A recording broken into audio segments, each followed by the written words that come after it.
If you want to hide and unhide apps on your iPhone 16e, so first of all, hit the application which you want to hide. Now let's hold our finger on it and let's press Require Face ID.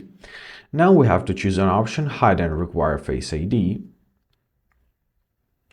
Confirm your choice by pressing Hide App, and now it is hidden. So where do we find our hidden app?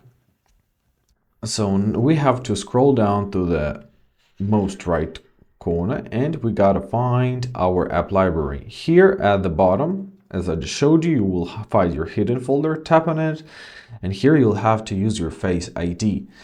So here's your hidden folder, you can use it from here. However, if you want to bring it back to your home screen, in your hidden folder, hold it and press Add to Home Screen.